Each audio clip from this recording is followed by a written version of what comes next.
بسم اللہ الرحمن الرحیم۔ السلام علیکم۔ سرکار دو عالم صلی اللہ تعالیٰ علیہ وآلہ وسلم کے پیارے نواسے امام حسین رضی اللہ تعالیٰ عنہ کو کربلا میں شہید کیا گیا۔ ظالموں نے آپ رضی اللہ تعالیٰ عنہ کے سر کو جسم سے الگ کیا اور شام لے گئے۔ اب وہ سر مبارک کہاں دفن ہے، اس بارے میں 6 اقوال ہیں۔ پہلا قول یہ ہے کہ 40 دن بعد واپس اس سر مبارک کو اسی قبر انور میں رکھا گیا جہاں اس وقت آپ رضی اللہ تعالیٰ عنہ کا جسم مبارک ہے، یعنی اسی قبر میں رکھا گیا جہاں آپ کا جسم مبارک مدفون تھا۔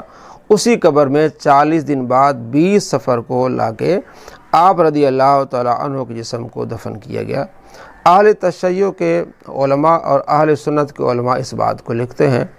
اہل تشیع میں سے شیخ صدوق ہیں، سید مرتضیٰ ہیں، سید ابن طاؤس وغیرہ، اور اہل سنت میں سے علامہ ابن جوزی نے تذکرۃ الخواص صفحہ نمبر 38 میں، اور علامہ ابو ریحان بیرونی نے الآثار الباقیہ صفحہ نمبر 331 پہ اس کو لکھا ہے کہ 40 دن بعد 20 صفر کو آپ کے سر انور کو واپس لایا گیا اور جہاں آپ رضی اللہ تعالیٰ عنہ کا جسم مبارک دفن تھا اسی کے ساتھ دوبارہ آپ کے سر کو دفن کیا گیا۔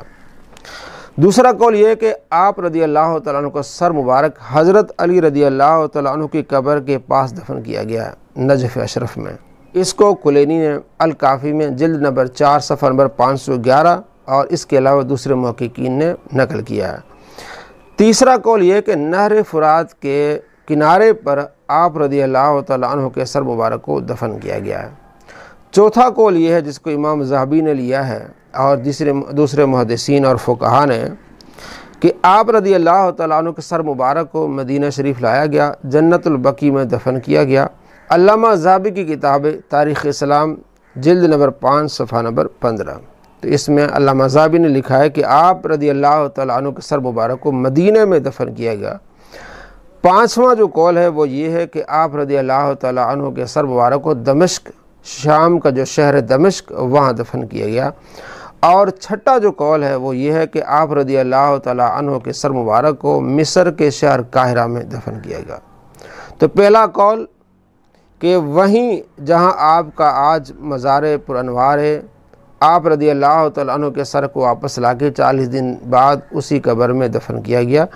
اور جو چھٹا قول ہے کہ آپ کا سر مبارک قاہرہ میں ہے، یہ 2 قول مشہور ہیں۔ پہلا قول اہل تشیع کے ہاں مشہور ہے، وہ یہی سمجھتے ہیں کہ آپ رضی اللہ تعالیٰ عنہ کا سر مبارک وہیں واپس لا کے جہاں آپ کی قبر انور تھی اس کو شامل کیا گیا۔